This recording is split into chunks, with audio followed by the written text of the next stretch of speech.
Hello friends, welcome to our YouTube channel. This is voice of nation.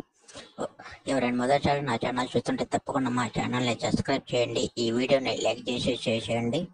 ఇంకో టాపిక్లోకి వెళ్దాం. ఒక గ్రామంలో రమ్య అనే చిన్న పిల్ల ఉండేది. ఆమె మంచి మనసున్న అమ్మాయి. సహాయం చేయాలనుకుంటే అందరికీ సహాయం చేస్తూ ఉండేది. ఒకరోజు తను కాలేజీకి వెళ్తున్న దారిలో రమ్య మధ్యలో ఒక చిన్న పాప ఏడుస్తూ కూర్చొని ఉంది. అది రమ్య గమనించింది. రమ్య ఆ పాప దగ్గరికి వెళ్ళి, ఏమైంది చెల్లి అని అడిగింది. ఆ పాప చెప్పింది, ఎవరు లేరు, నాకు తినడానికి కూడా ఏమీ లేదు అని.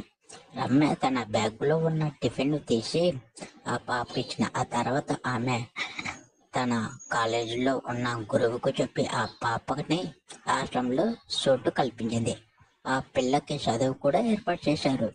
ఆమె చిన్న చర్య పెద్ద మార్పు తీసుకొచ్చింది. సో ఇందులో మనం తెలుసుకోవాల్సిన నీతి ఏంటంటే, చిన్న సహాయం కూడా ఎవరో ఒకరి జీవితాన్ని మార్చగలదని నేను ఈ వీడియో ద్వారా చెప్తున్నాను. సో ఈ వీడియో నచ్చితే ఒక లైక్ చేయండి, షేర్ చేయండి. నేను మీ voice of Yashwani. Thank you friends, thank you.